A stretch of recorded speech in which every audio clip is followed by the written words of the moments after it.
Hello and welcome to some more Star Citizen. We're looking at the Reclaimer today. We're going to do a tour.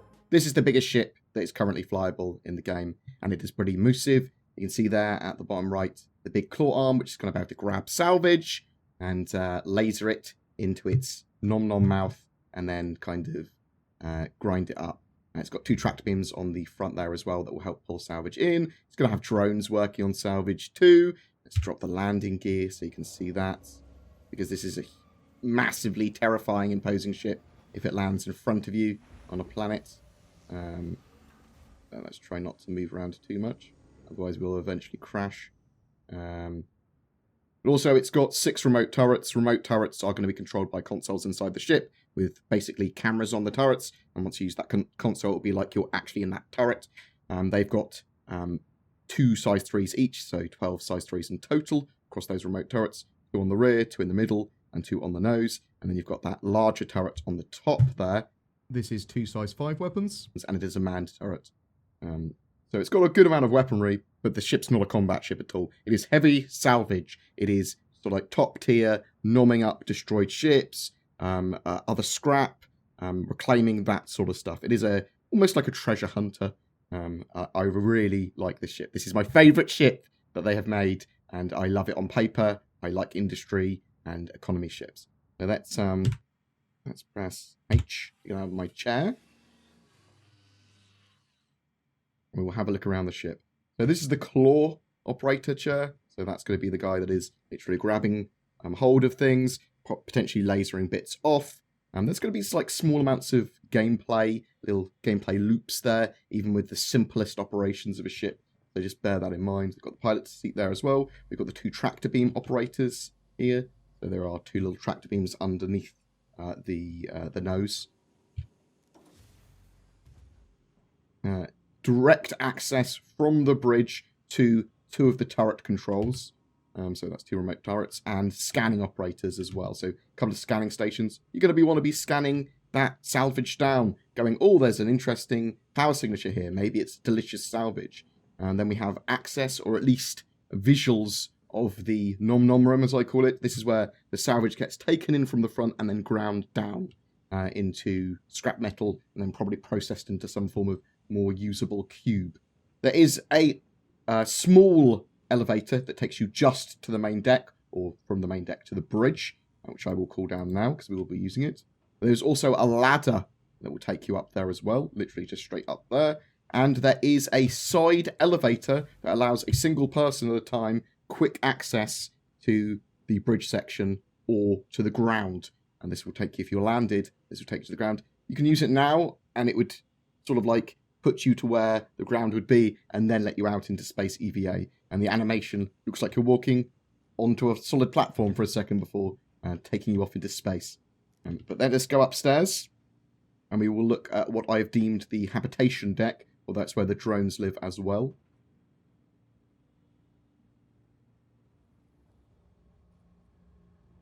You've got the turret access here on that upper deck, the Habitation deck as I've deemed it. That goes up to that size 5 turret, 2 size 5 weapons. Got the drone room here. So this is where the drones will live and be operated. Now, you're going to be able to directly control 2 drones simultaneously. However, you can give the others instructions and they will do out basic tasks. And then actually in this room is where the drones will come back to have their loadouts changed, to be repaired, to be outfitted, to get all their, if they need rearming, repair, refuel, whatever. They will come back into here, and they'll be basically placed in that rack. This is the gravity generator. I actually think the effects are going to get better and better every patch. It's pretty cool. Interesting to know what happens if you sabotage it, I suppose. Everyone then starts EVAing inside the ship. So these components are really interesting, actually. So I believe the ship has large components of pretty much everything. I think its computers might be medium, although this is all subject to tech change. And its power plant is capital. And we will go and have a look-see at that power plant in a second, because it's on a sub-deck. See the drone room there again. There are a few escape pods placed around the ship, each for a single person. I can't use them here yet, but they will be usable at some point. And there's enough escape pods for all the crew, of which that is 5. There's beds for 4 people in the kind of like crew room, and then another one in the captain's room. Got the docking collar here. Obviously useful when you're docking the stations and things. We have the very alien Geiger-esque odd version of tech, or like retro future tech, that is the mess room here, which we can actually sit down in. I'm assuming everyone has talked about aliens exploding out of people's chests here. But it's pretty cool. It's a real nod to Alien. A real nod to it. Pretty cool. What else have we got down here? Got the captain's room here. Some of these lockers and things are actually functional. Something else that's pretty cool. Just randomly in the patch. Let's pull out my pistol. Oh, I want to put my pistol. It's not going to work probably on the table, so I can use inner thought now to drop my weapon. Oh, well, it almost went on the table. I think that was pretty cool. Got the captain's chair there.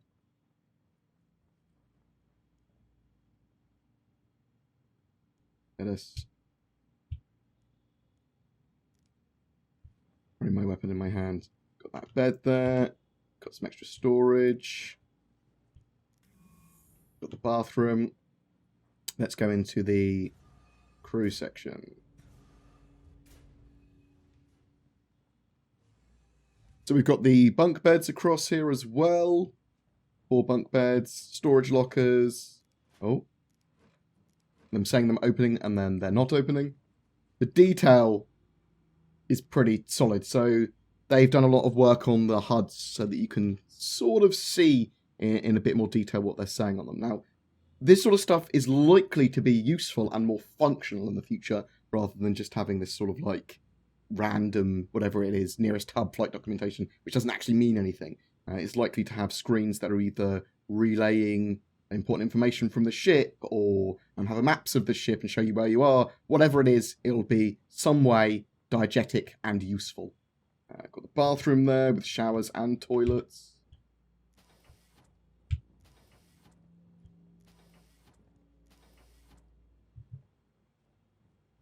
I play a lot of Japanese horror games, so, well, I watch a lot of Japanese horror games. I wouldn't play them myself because I will literally poo myself. But Hanako with the toilet, I always get a bit upset when opening toilets. So this is like a main hub section of the ship at the rear. So, say at the rear, it's sort of like the... Realistically, it's more mid-section of the ship. But on each side, there is access to the outer, the exterior of the ship and space. So if I go in here, I will go into EVA. You can see the outside of the ship there. Close that. Thruster trail still there from before I put the landing gear down. It's in PTU, people. Obviously, loads of EVA suits. Now, is there 8 EVA suits? Because that seems a waste for 5 crew. There's 8 EVA suits at the moment. Huh. And let's go into that sub-deck that I showed you a second ago. Well, I say showed you, told you about a second ago. So this is where the capital-sized power plant is. Now, obviously, the sizes of stuff might change. And it doesn't really mean anything yet either. Because, you know, they're still building the game. Also, the Reclaimer is in its damaged state at the moment. Because I've spawned it in single player. So just bear that in mind. That could be for testing. It's in its damaged state for the PTU. Or it could be because, you know, bugs. It's a big power plant. You can also control it through this engineering station. So control it. We'll be able to control it. Be able to fix it and that sort of stuff. But there's going to be gameplay for the most simplest of things on ships. Do better. So having 5 crew will allow you to repair this ship better if it's in combat. It's going to allow you to run it better, more efficiently if you are salvaging stuff. So let us move on to this area. So this elevator will take you around a lot of the other parts of the ship.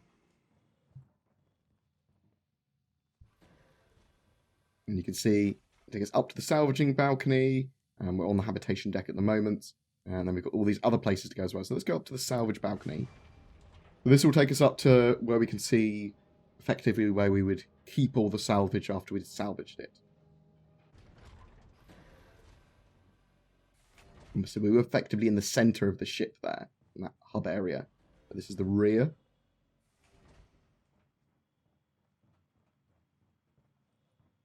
Have a run around.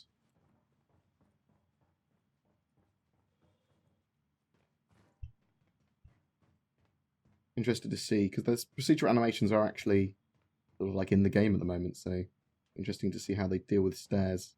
But yeah, he almost falls over sometimes, because he's going up and down the stairs. That's interesting. But a big amount of storage for salvage, which is what you want in like a top tier salvage ship. Boop.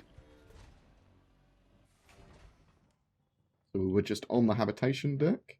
We're going to go down to salvage processing.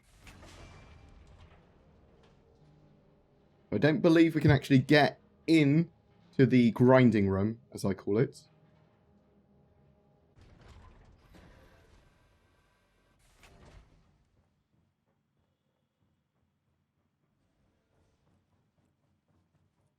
So that's where we were just a second ago, on the balcony, and that down there and then down there again, I believe is the grinding room, or through there actually. We'll go down to that room below us. You can see the LODs on the doors actually, they flip round. Again, it's PTU. So as it starts to draw less detail in, it flips the door around because, you know, bugs. Let's go down another floor.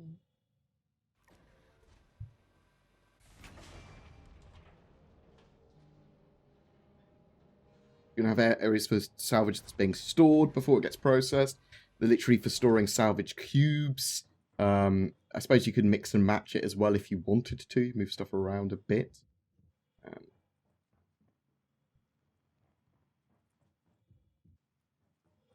But there's lots of little sub decks. Lots of storage for its main operation of salvage. And the ship, absolutely beautiful. I mean, I suppose every asset in Star Citizen is beautiful, but it's just huge and awesome. Go down to the cargo hold now. So the cargo hold's pretty small, because I suppose the idea is to have supplies for you and your crew rather than anything else. So there's going to be supplies, food, repair stuff, ammunition, things like that. And you don't need a huge amount of cargo for that because, oh, no. We're good. That section of the Reclaimer thinks it's in space. So that is also a bug. The doors flipping around their LEDs and the engines and the EVAing of that area of the cargo room. Let's not go into the haunted section of no gravity in the cargo room. It doesn't need much in the way of cargo space for general supplies, I suppose. It's got a good amount of room. That is pretty much the Reclaimer in a nutshell. It's big. It does its job. Heavy salvage. Now, when we talk about doing its job, it may well be able to salvage things in 3.2 based on what people vote for in the survey. If you want the Reclaimer to be able to salvage, then vote for salvage in the survey. Because basically, in 3.2, they put out this little survey saying, what do you want us to focus on? We'll try and get everything in, but what do you want us to focus on? Because realistically, only certain things are going to be polished. And we want to see what people want. So the section at the bottom specifically looks at other gameplay mechanics other than mining, because mining will be in 3.2, and then they look at which is a priority out of repair, salvage, and refueling. And for me, it's salvage, because this is my favourite ship. But I encourage you to look within yourself to find what you want. But yeah, the Reclaimer, beautiful ship. That massive Reclaimer is flyable in Star Citizen Alpha 3.1, which is going live in the next few days. It's also available to purchase with all the other 3.1 ships currently. Links to that and that 3.2 survey below. That 3.2 survey, please get involved with, give your opinion. If you don't know what opinions to give, wait for a while, form some, and then get involved with that survey. Every month we have a ship giveaway for March. It's for the Outpost Building Pioneer, that giant ship that has yet to be released, donated by our featured org Forgotten Heralds, a PMC with a history grounded in UEE's military service. Their doctrine focuses on operational agility through some in-game training, which is very custom. They use some cool little custom scenarios with voice lines and different ways to win, and they have people playing the bad guys, the good guys. It's very good. They also have this friendly, active community that you can get involved with today on Discord, so check out their Discord and org page links below. We also have an org spotlight up for them, looking at more details of their org where I interview their actual leader. So if you check that out, you also have the chance to win a Terrapin. But to be in for a chance of winning that Pioneer, make sure you're subscribed to my YouTube channel and then comment on any of my videos made during this month of March. Each video gives you another opportunity to win. Do you have any questions about the Reclaimer, about Star Citizen, about Squadron 42's development, gameplay mechanics, whatever? Chuck them in the comments below. A special thank you to my Patreons who allow me to create the amount of content I do. If you're interested in becoming one of those lovely fellows, then please check out the links to Patreon, as well as everything else we discussed down below too. Please don't forget to like and subscribe, as it really does help me, and I'll see you in the verse.